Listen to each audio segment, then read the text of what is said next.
Bonjour et bienvenue à ce coaching axé sur sexe et spiritualité. La transformation d'énergie pendant le sexe, c'est de ça qu'il sera question aujourd'hui.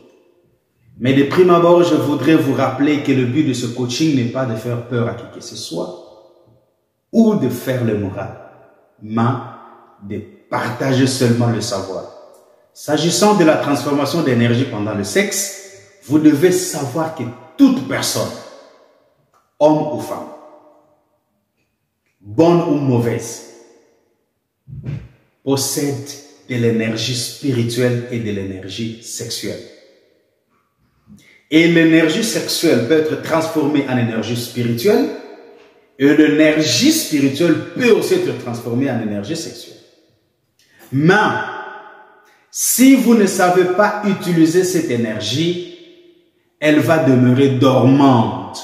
Elle est en soi une énergie, mais une énergie qui s'endort. Voilà pourquoi de personnes très spirituelles sont en mesure de capter l'énergie sexuelle que vous êtes en train de dégager pendant que vous êtes en train de faire votre rapport sexuel en leur absence physique.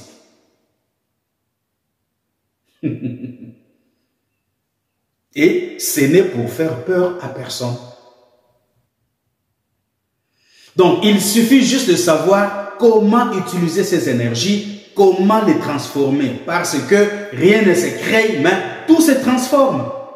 Donc, ces énergies sont renouvelables. Donc, sachez simplement comment les utiliser. Parce que si vous ne les utilisez pas, si vous ne savez pas comment les utiliser, elles seront là, mais en sourdine, en position endormie. Donc, pendant la jouissance, votre énergie sexuelle peut transformer tout et n'importe quoi sur son chemin.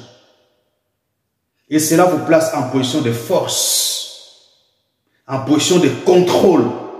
Et vous pouvez même contrôler les esprits autour de vous. Vous pouvez conquérir un certain périmètre que vous allez contrôler sur le plan spirituel. Parce que vous êtes en position de force, en position de clairvoyance. Maintenant, ceci s'adresse au couple. Comment garder l'énergie sexuelle vive, puissante, agissante et utile dans le couple? C'est à travers la méditation sexuelle en couple. Alors, comment se fait la méditation sexuelle? La méditation sexuelle en couple se fait nu. L'homme et la femme sont nus.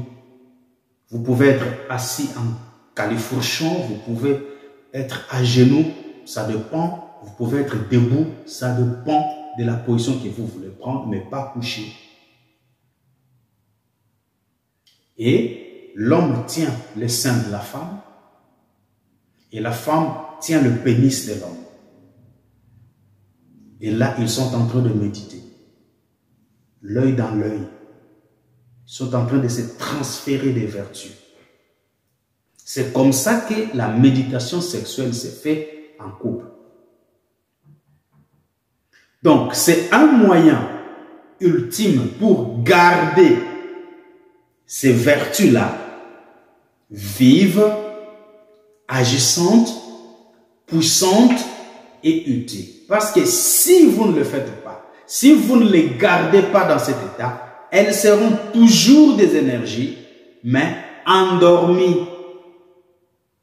Des énergies en sourdine. Et ça ne va vous aider à rien. C'est pourquoi le contact physique entre l'homme et la femme est très important.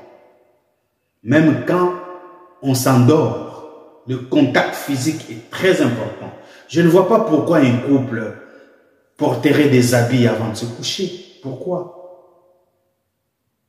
On devrait se coucher tout nu en couple pour favoriser le passage des énergies, le transfert des énergies.